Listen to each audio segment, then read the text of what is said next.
Good morning everybody. जैसा कि इस सीरीज में हम अभी आपको बता रहे थे इनऑर्गेनिक केमिस्ट्री में कि पीरियोडिक टेबल का क्लासिफिकेशन ब्लॉक वाइज कैसे करते हैं, इसमें मैंने एस ब्लॉक पी ब्लॉक तक बात कर चुके हैं हम लोग। मैंने एस ब्लॉक और पी ब्लॉक तक का वीडियो बना दिया हुआ है ऑलरेडी और वो अवेलेबल है यूट्यूब चैनल पे। आप चाहें तो वहाँ से वो चैनल देख सकते हैं, वो लेक्चर देख सकते हैं आप। अगर आप चैनल सब्सक्राइब किया हुआ है तो निश्चित रूप से आपको नोटिफिकेशन भी आया होगा और आप वहाँ जाकर देख सकते हैं। असल में है क्या कि ये जो इनऑर्गेनिक केमिस्ट्री है, मैंने बहुत पहले से भी आपको बताया हुआ है कि इनऑर्गेनिक केमिस्ट्री जो है वो एक्सेप्शन की केमिस्ट्री मानी जाती है और हर एक चीज़ में एक्सेप्शन लोग कहते हैं कि इसका एक अलग जवाब होगा, इसका एक अलग जवाब होगा। एक प्रिंसिपल के बेसिस पर, एक थियोरी के बेसिस पर हम बहुत सारे सवालों का जवाब नहीं दे पाते हैं। तो हम ये समझते हैं कि वो एक्सेप्शन नहीं है, वो उसकी खासियत है, वो उसकी ब्यूटी है। इनऑर्गेनिक केमिस्ट्री पढ़ने की एक ब्यूटी है वो कि अगर आप किसी एक कंसेप्ट को अप्लाई करते हैं किसी एक रीजनिंग को समझने में, एक्सप्लेन करने में, तो उसी कंसेप्ट का इस्तेमाल आप ठीक उसी तरीके से नहीं कर सकते हैं। आप उसको तोड़ मरोड़ के, आपको उसको मॉडिफाई करके और तब पेश करना होगा दूसरे कंसेप्ट को एक्सप्लेन करने के लिए। तो हम इन बातों को ध्यान में रखकर बेसिक कंसेप्ट जो इनऑर्गेनिक केमिस्ट्री पढ़ने में बार बार जिसका इस्तेमाल करना होता है, हम बार बार जिसमें फंस जाते हैं, बार बार हम जिसमें उलझ जाते हैं, उन सारी बातों को अगर क्लियर कर ले, उस कंसेप्ट को क्लियर कर ले, तो आप, जैसे मैं सोचता हूँ किसी भी रीजनिंग क्वेश्चन को, आप भी उस लायक बन जाएंगे, एकदम ये गारंटी है। और हाँ, अभी जो वीडियो बनाया जा रहा है, जो लेक्चर दिया जा रहा है, उसके एक एक पॉइंट को देखिए, समझिए, सब में कंसेप्ट है, स्किप न करें और इसको अंत तक देखिए। निश्चित रूप से आपको इससे बहुत लाभ मिलेगा और आपका एक बेसिक कंसेप्ट क्लियर हो जाएगा। ये डिटेल में सारे के सारे ब्लॉक एलिमेंट्स को, सारे के सारे जो भी एस ब्लॉक है, पी ब्लॉक है, डी ब्लॉक है, ब्लॉक एलिमेंट्स हैं, उनके बारे में डिटेल में पढ़ाया जाएगा जब उस चैप्टर की बात करेंगे। और उनके कंपाउंड्स के बारे में, उनके कंपाउंड्स के प्रिपरेशन के बारे में, प्रॉपर्टीज के बारे में, उनके अबंडेंस के बारे में, उनके बिहेवियर के बारे में बहुत सारी बात की जाएगी। लेकिन यहाँ पर एक ब्रीफ नॉलेज आपको दिया जा रहा है कि हम अगर बहुत क्विक प्रिपरेशन करना चाहते हैं, क्विक रिवीजन करना चाहते हैं, खास करके बोर्ड के एग्ज़ाम के लिए, तो बोर्ड के एग्ज़ाम्स में जो सवाल कॉमन पूछे जाते हैं वो बड़ा ही साधारण स्तर के होते हैं और सामान्य स्तर के होते हैं, क्योंकि उनको, बच्चों को ये चेक नहीं करना है कि आप क्या नहीं जानते हैं। अगर किसी भी टॉपिक की बात करें तो उस टॉपिक पर मास्टर कोई हो ही नहीं सकता है। कोई भी एक आदमी किसी एक टॉपिक का मास्टर नहीं होता है। तो बात ये रही कि आप अगर पूरा का पूरा बेसिक कंसेप्ट पढ़ लेते हैं तो बहुत सारे सवालों का जवाब आप लिख पाएंगे। इसी कड़ी को आगे बढ़ाते हुए आज हम लोग D and F block elements की बात करते हैं। डी और F block elements periodic table में हमने कहा था कि ब्लॉक वाइज क्लासिफिकेशन टॉपिक हम आपको पढ़ा रहे थे। ब्लॉक वाइज क्लासिफिकेशन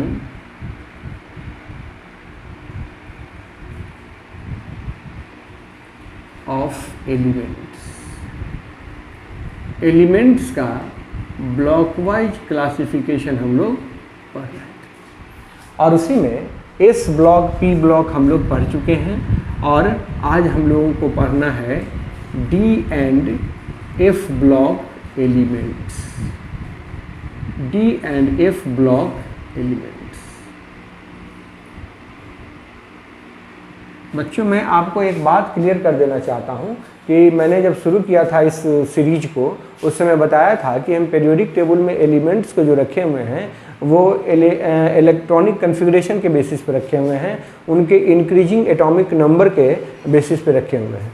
और उनके एटॉमिक नंबर का मतलब होता है उनमें जितने प्रोटॉन्स होते हैं और जितने प्रोटॉन्स होते हैं उतने ही इलेक्ट्रॉन्स भी होंगे। तो ठीक बात है, इलेक्ट्रॉन का डिस्ट्रीब्यूशन हम कर देते हैं, उसके बेसिस पर हम उसको प्लेस भी कर देते हैं। अब यहाँ पर जो ब्लॉकवाइज क्लासिफिकेशन है कि लास्ट इलेक्ट्रॉन जिस ऑर्बिटल्स में जाता होगा, हम उस एलिमेंट को उसी ब्लॉक में मानेंगे, उसी ब्लॉक में रखेंगे। तो यह बात हम आपको समझा चुके हैं। तो डी ब्लॉक में जो एलिमेंट्स हैं उनके लास्ट इलेक्ट्रॉन कहाँ जाते होंगे? डी ब्लॉक के डी ऑर्बिटल में, कि the last electron enters into the d orbitals, d orbitals में लास्ट इलेक्ट्रॉन भरेगा। और आप तो जानते हैं कि d ऑर्बिटल में 10 इलेक्ट्रॉन रखे जा सकते हैं, तो उनमें से 10 इलेक्ट्रॉन उनमें रखे जा सकते हैं, इसलिए इसमें 10 ग्रुप है। देयर आर 10 ग्रुप्स, इसमें 10 ग्रुप्स हैं इन डी ब्लॉक। डी ब्लॉक में 10 ग्रुप है, ग्रुप 3 से ग्रुप 12 तक, ग्रुप 3 to 12, 10 ग्रुप्स हैं डी ब्लॉक में। और डी ब्लॉक के एलिमेंट्स को ट्रांजिशन एलिमेंट्स कहा जाता है, ट्रांजिशन एलिमेंट्स कहा जाता है। हम पहले डी ब्लॉक की बात कर लेते हैं, इनको ट्रांजिशन एलिमेंट्स कहा जाता है। मैं एक बात यहाँ लिख देना चाहता हूँ, except group 12, except group 12 elements, group 12 के एलिमेंट्स को छोड़कर बाकी सारे के सारे ग्रुप्स को ट्रांजिशन एलिमेंट्स कहा जाता है। तो ट्रांजिशन एलिमेंट्स कहने का अपना एक कारण है, और उस कैटेगरी पर, उस क्राइटेरिया पर अगर ग्रुप 12 का एलिमेंट्स खरा नहीं उतरता है, इसलिए हम उसको उसमें नहीं रखेंगे। तो ठीक बात है। इसके क्राइटेरियन क्या है, इस पर हम आते हैं। बता दें आपको कि ट्रांजिशन एलिमेंट्स जितने भी हैं सारे के सारे मेटल्स होते हैं। डी ब्लॉक के जो मेंबर्स हैं वो मेटल्स होते हैं। तो बच्चों को समझाने के लिए, जो 10th क्लास के, 8th क्लास, 9th क्लास के बच्चे अगर सवाल करते हैं कि सर पीरियोडिक टेबल में जो डी ब्लॉक है उसको ट्रांजिशन एलिमेंट क्यों कहते हैं, तो उसका जवाब हम लोग उसको देते हैं समझाने के लिए, बच्चों को समझाने के लिए कि पीरियोडिक टेबल में देखिए इस ब्लॉक में मेटल है, डी ब्लॉक उसके बाद आता है नॉन मेटल है पूरा, और उसके बाद शिफ्ट होता है नॉन मेटालिक प्रॉपर्टीज में पी ब्लॉक में। तो चूंकि शिफ्ट हो रहा है वहीं से, इसलिए उसको ट्रांजिशन एलिमेंट कहते हैं। लेकिन ये सब सही जवाब है नहीं। ट्रांजिशन एलिमेंट कहने का अपना एक कारण है, एक क्राइटेरिया है कि ट्रांजिशन एलिमेंट कौन होगा। ट्रांजिशन एलिमेंट, ट्रांजिशन एलिमेंट कौन होगा, कहता है कि उसके लिए कंडीशन है पहला कि जिसके पास हैव इनकम्प्लीटली फिल्ड, ये ध्यान दीजिएगा, बड़ा ही कंसेप्चुअल चीज़ है, incompletely filled D orbitals in ground state और एनी स्टेबल ऑक्सीडेशन स्टेट, किसी स्टेबल ऑक्सीडेशन स्टेट में, ऑक्सीडेशन स्टेट पर एक लेक्चर बना चुका हूँ ऑलरेडी, आप वहाँ जाके देख सकते हैं, उसका लिंक आपको इस वीडियो में ज़रूर मिलेगा, डिस्क्रिप्शन में जाके देखिए। मैंने कहा कि किसी, वो या तो ग्राउंड स्टेट में उसके डी ऑर्बिटल इनकम्प्लीटली फिल्ड हों, या किसी ऑक्सीडेशन स्टेट में उसके डी ऑर्बिटल इनकम्प्लीटली फिल्ड हों, एक पहला कारण। दूसरा क्राइटेरिया है कि must have variable oxidation state, variable oxidation state. Variable oxidation state का मतलब हुआ कि अगर आप जीरो को इंक्लूड कर देते हैं, including zero, there must be at least 3 oxidation states, 3 oxidation states. अगर जीरो को इंक्लूड करते हैं तो उसके 3 ऑक्सीडेशन स्टेट्स होने चाहिए। और एक और डिजायरेबल कंडीशन है कि there should be, not must be, there should be coloured compound, उस एलिमेंट के कलर्ड कंपाउंड होने चाहिए। ये ज़रूरी नहीं है, ये कंपलसरी नहीं है, होने चाहिए, नहीं भी है तो कोई बात नहीं। अब इस क्राइटेरिया पर खरा कौन उतरता है, जैसे सपोज कीजिए हम कॉपर की बात करते हैं, एटॉमिक नंबर 29।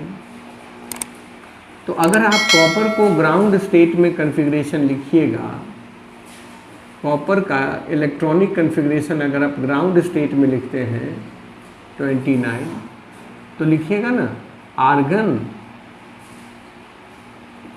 4s2 और 3d10, यही तो लिखिएगा 4s2 3d10।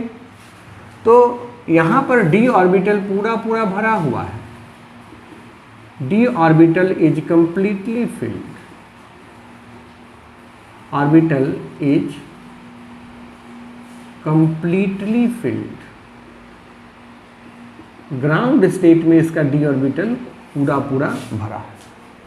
तो ये पहला क्राइटेरिया को फुलफिल नहीं किया, लेकिन एक कंडीशन वहाँ है कि या तो ग्राउंड स्टेट में हो, नहीं तो किसी ऑक्सीडेशन स्टेट में हो। तो आप जानते हैं, सभी जानते हैं, कॉपर का 2 ऑक्सीडेशन स्टेट, एक Q+ जिसमें +1 ऑक्सीडेशन स्टेट होता है, एक होता है Q- जिसमें +2 ऑक्सीडेशन स्टेट होता है। तो अगर कॉपर +1 ऑक्सीडेशन स्टेट में है तो 4s0 और 3d, सॉरी यहाँ 1 होता, 4s0 और 3d10 अभी भी again d orbital is completely filled, is completely filled. तो यहाँ फिर से इसका d ऑर्बिटल पूरा पूरा भरा हुआ है। लेकिन अगर +2 की बात करें, कॉपर ++ की बात आप करते हैं, तो 4s0 और 3d9, देखिए d orbital is incompletely field, d orbital is incompletely field. तो कहना ये है कि अब किसी एक ऑक्सीडेशन स्टेट में तो ये पहला क्राइटेरिया को फुलफिल कर रहा है ना, तो हम कहेंगे कि ये ट्रांजिशन एलिमेंट है। और इसके ऑक्सीडेशन स्टेट्स जो हैं, ऑक्सीडेशन स्टेट्स जो कॉपर के नोन हैं, जो नोन ऑक्सीडेशन स्टेट्स हैं, वो हैं 0, +1 एंड +2। देखिए वेरिएबल ऑक्सीडेशन स्टेट भी हो गए। तो ये दोनों कंडीशन को फुलफिल कर रहा है, दोनों क्राइटेरिया को फुलफिल कर रहा है, इसलिए यह ट्रांजिशन एलिमेंट है। आप कहिएगा तो इसके कॉपर सल्फेट पेंटाहाइड्रेट जो होते हैं, आप जानते भी हैं, इसका कलर जो है वो ब्लू होता है। तो ये तीनों क्राइटेरिया को फुलफिल कर, लेकिन मैंने आपको कहा था कि तीसरा जो है वो डिजायरेबल है, वो कंपलसरी एसेंशियल क्राइटेरिया नहीं है, तो ये ट्रांजिशन एलिमेंट हुआ। ठीक उसके उल्टा अगर हम ग्रुप 12 का जिंक को देखें तो जिंक इन क्राइटेरिया को फुलफिल नहीं करता है, तो जिंक इसलिए ट्रांजिशन एलिमेंट नहीं है, और उसके ग्रुप के बाकी जो मेंबर्स हैं वे भी ट्रांजिशन एलिमेंट्स नहीं हैं, वे भी ट्रांजिशन एलिमेंट्स नहीं हैं। अगर आप जिंक की बात करते हैं तो जिंक का एटॉमिक नंबर 30 हुआ। तो इसका अगर ग्राउंड स्टेट में इलेक्ट्रॉनिक कॉन्फ़िगरेशन लिखा जाए, ग्राउंड स्टेट, तो लिखा जाएगा आर्गन 4s2 और 3d10, ये लिखा जाएगा। d ऑर्बिटल पूरा पूरा भरा हुआ है, d orbital is completely filled, completely filled. तो ये पहला क्राइटेरिया फुलफिल नहीं किया। और जिंक का केवल एक ही ऑक्सीडेशन स्टेट नोन है, +2 ऑक्सीडेशन स्टेट। जिंक का एक ही ऑक्सीडेशन स्टेट नोन है, +2। तो अगर आप Zn+2 करते हैं 2+, तो भी ये 4s0 और 3d10 हुआ, मतलब कि अभी भी इसका d ऑर्बिटल पूरा पूरा भरा हुआ है। इसलिए, और दूसरी बात है कि कोई वेरिएबल ऑक्सीडेशन स्टेट भी नहीं शो करता है, नो वेरिएबल ऑक्सीडेशन स्टेट, तो ये वेरिएबल ऑक्सीडेशन स्टेट भी शो नहीं करता है। इसलिए zinc and other members of group 12 are not the transition elements, way transition elements नहीं कहे जाते, उनको हम ट्रांजिशन एलिमेंट्स नहीं कहते हैं। तो यह क्लियर हो गया होगा आपको। मैं समझ सकता हूँ कि ग्रुप 12 के जो मेंबर्स हैं हालांकि वे डी ब्लॉक में हैं, लेकिन उनको ट्रांजिशन एलिमेंट्स नहीं कहा जाता है। और क्यों नहीं कहा जाता ये इसका कारण मैंने आपको समझा दिया है। डी ब्लॉक की जो ये प्रॉपर्टीज हैं, दो प्रॉपर्टीज कि ये इनका इनकम्प्लीटली फिल्ड डी ऑर्बिटल्स,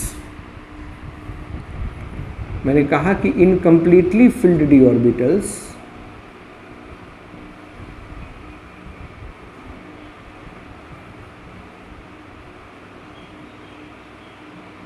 और वेरिएबल ऑक्सीडेशन स्टेट, ये दोनों प्रॉपर्टीज इनको बाकी सारे के सारे एलिमेंट्स से एकदम अलग बनाता है। इनकी प्रॉपर्टीज अलग होती है, फिजिकल प्रॉपर्टीज अलग होती है, उसमें वेरिएशन भी अलग अलग तरीके का होता है। मतलब ट्रांजिशन एलिमेंट्स में अनसर्टेनिटी बहुत ज़्यादा होती है। एक ट्रांजिशन एलिमेंट जैसा बिहेव करता है, उसके जस्ट उसी के ग्रुप का दूसरा ट्रांजिशन एलिमेंट का बिहेवियर वैसा नहीं भी हो सकता है, और उनके प्रॉपर्टीज में उतनी सिमिलरिटी नहीं पाई जाती है। पीरियोडिसिटी वहाँ बहुत ज़्यादा काम नहीं करता है। तो इसका कारण है यही दोनों। तो आपसे मैं एक ट्रिक आपको देना चाहता हूँ कि डी ब्लॉक एलिमेंट्स मतलब ट्रांजिशन एलिमेंट्स के जो प्रॉपर्टीज होते हैं उनमें से 90% प्रॉपर्टीज का कारण, उनके पीछे का कारण क्या होता है? Incompletely filled d orbital and variable oxidation state. Transition element magnetic property show करते हैं, तो due to the presence of unpaired electron, that is the consequence of incompletely filled d orbital. वैसे ही कहा जाएगा कि transition elements show the form the colour compounds due to the presence of unpaired electron, because the unpaired electrons can absorb the radiation during the electronic transition and hence the complementary color will be displayed. So the main reason behind the color of any compound is the unpaired electron. Magnetic properties होती है unpaired electron के कारण। फिर यहाँ कहता है कि transition elements are very good catalyst, तो यही कारण दे देना है, जो अपना रंग बदल सकता है वो बहुत अच्छा कैटलिस्ट हो सकता है। तो ट्रांजिशन एलिमेंट्स की बात किया, बताया आपको। ट्रांजिशन एलिमेंट्स जो है उसके 3 सीरीज हैं अभी तक। 3D सीरीज जिसको पहला सीरीज कहते हैं, 4D सीरीज जिसको दूसरा सीरीज कहते हैं, 5D सीरीज जिसको तीसरा सीरीज कहते हैं, और 6D सीरीज अभी इनकम्प्लीट है। इसलिए हम लोगों से अगर पूछा जाता है कि how many transition series are there in the periodic table, तो हम लोग जवाब देते हैं 3। देयर आर 3 ट्रांजिशन सीरीज, और उसके प्रॉपर्टीज में बहुत सारा वेरिएशन होता है। हम लोग इसको जब इस डी ब्लॉक एलिमेंट्स को डिटेल में पढ़ेंगे तब जानेंगे। और आपको बता दूं कि डी ब्लॉक एलिमेंट्स पर सबसे ज़्यादा रिसर्च भी होता है। अगर हमारे बायोलॉजिकल सिस्टम में भी अगर यूज़ होता है या जो भी कम्प्लेक्सेस बनते हैं उसमें ट्रांजिशन एलिमेंट्स का बहुत बड़ा कंट्रीब्यूशन है। तो खैर ये हुआ डी ब्लॉक एलिमेंट्स का। ठीक वैसे ही एफ ब्लॉक एलिमेंट्स भी हम लोग पढ़ सकते हैं। एफ ब्लॉक एलिमेंट्स में क्या होगा कि लास्ट इलेक्ट्रॉन एफ ऑर्बिटल्स में जाएगा। तो एफ ऑर्बिटल्स में जाने से वो एफ ब्लॉक एलिमेंट हो गया, लेकिन उसमें 14 इलेक्ट्रॉन रखे जा सकते हैं। इसका मतलब है कि एफ ब्लॉक में 14 ग्रुप्स होने चाहिए, लेकिन एफ ब्लॉक में 14 ग्रुप्स नहीं है, उसमें एक भी ग्रुप नहीं है। आप देखिएगा एफ ब्लॉक एलिमेंट्स में 14 ग्रुप नहीं है। लास्ट इलेक्ट्रॉन किस में जाएगा? एफ ऑर्बिटल में, तब हम उसको कहेंगे एफ ब्लॉक एलिमेंट है वो। और उसमें चूंकि 14 इलेक्ट्रॉन भर सकते हैं इसलिए 14 ग्रुप्स होने चाहिए, लेकिन 14 ग्रुप्स उसमें होते ही नहीं हैं। एफ ब्लॉक एलिमेंट्स को इनर ट्रांजिशन एलिमेंट्स कहा जाता है। Inner transition elements. तो इनर ट्रांजिशन एलिमेंट्स क्यों कहा जाता है उसका कारण मैं बता देता हूँ कि इनका जो कन्फिग्रेशन होता है n-2 s 1 से 2 और तब n f 1 से 2। बता दूं कि अगर 4f में इलेक्ट्रॉन जाएगा ना तो n+2 माइनस नहीं n+2, अगर या ऐसे लिखते हैं ना, इसको बेहतर तरीके से हम ऐसे लिख सकते हैं कि ns 1 to 2 और n-2 f 1 से 14। ये कन्फिग्रेशन इसका होता है। मतलब ये हुआ कि अगर 6s में इलेक्ट्रॉन गया उसके बाद 4f में जाना शुरू करेगा, तो देखिए 4f कहाँ होगा? 6 के भीतर होगा ना, वो बहुत भीतर होगा, इसलिए इसका नाम ही पड़ा इनर ट्रांजिशन एलिमेंट्स। और सारे के सारे इलेक्ट्रॉन्स कहाँ जाते हैं? f में। और आप एक बात और समझ लीजिए कि जब किसी भी एटम में ये है 6वां सेल और यहाँ है 4था सेल, तो इलेक्ट्रॉन यहाँ भर रहा है, तो ये जो इलेक्ट्रॉन है वो सील्डिंग ज़्यादा करेगा, ये जो है सील्डिंग ज़्यादा करेगा क्योंकि इसके भीतर है, ये सील्डिंग करेगा। लेकिन आप लोग जानते हैं कि एफ में जब इलेक्ट्रॉन जाता है तो सील्डिंग करता ही नहीं, और जब सील्डिंग नहीं करता है तो ये न्यूक्लियर चार्ज ज़्यादा डोमिनेंट होता है और इसको अपनी ओर खींचता है, जिसके कारण इसके साइज में कोई इंक्रीमेंट नहीं होता है। सारे के सारे एफ ब्लॉक के एलिमेंट्स का साइज लगभग बराबर हो जाता है। और आप तो पढ़ा ही आपने कि अगर साइज बराबर है तो उनकी मोस्ट ऑफ द प्रॉपर्टीज जो होंगी वो भी बराबर होंगी, और जब वो बराबर होंगी तो उनको एक ही ग्रुप में रखा जाएगा। आप तो जानते हैं कि सेम प्रॉपर्टीज वाले सारे के सारे एलिमेंट्स को एक ही ग्रुप में रखा जाता है, और चूंकि उनकी प्रॉपर्टीज जो है ग्रुप 3 से मिलती जुलती है, इसलिए आप पीरियोडिक टेबल में देख लेना कि सारे के सारे एफ ब्लॉक के एलिमेंट्स को ग्रुप 3 में ही रखा गया है, चाहे वो एक्टिनियम 58 से 71 तक हो, चाहे वो 89 से 103 तक हो। ये 2 सीरीज है, लैंथेनॉइड और एक्टिनॉइड सीरीज, और उन सभी के उनमें जो भी मेंबर्स हैं उनको कहाँ रखा गया है, एक ही ग्रुप में, ग्रुप 3 में, और हम लोग उसको कहते हैं कि एफ ब्लॉक एलिमेंट्स हैं। और उनको सुविधा के लिए पीरियोडिक टेबल के नीचे 2 सीरीज में दिखाए गए हैं, लैंथेनॉइड और एक्टिनॉइड, और उनका जो साइज बराबर हो जाता है, साइज बढ़ता नहीं है, जो कि सेल्डिंग डी एफ ब्लॉक की बहुत पुअर होती है, तो इसी घटना को कहते हैं लैंथेनॉइड कॉन्ट्रैक्शन, एक्टिनॉइड कॉन्ट्रैक्शन, और जिसके कारण उनका साइज बराबर हो जाता है, और बराबर होने से उनकी प्रॉपर्टी बराबर हो जाती है, सेम हो जाती है। सेम प्रॉपर्टी वाले को सेम ग्रुप में रखा जाना है, इसलिए उन सारे के सारे मेंबर्स को सेम ग्रुप में रखा गया है, वो ग्रुप है ग्रुप 3। तो आपने समझ लिया कि इसको हम एक ही ग्रुप में क्यों रखते हैं। तो इस तरह से मैंने एक ब्रीफ इंट्रोडक्शन दिया है आपको एफ ब्लॉक और डी ब्लॉक एलिमेंट्स का। अगर ये वीडियो अच्छा लगा हो तो आप इसको लाइक दें। अगर आपने अभी तक मेरा चैनल सब्सक्राइब नहीं किया है तो सब्सक्राइब करें जल्दी से, और बेल आइकन प्रेस करना ना भूलें ताकि आपको नोटिफिकेशन सही समय पे मिलता रहे। और हाँ, एक स्पेशल रिक्वेस्ट है कि इस चैनल के बारे में अपने मित्रों से ज़रूर शेयर करें। धन्यवाद।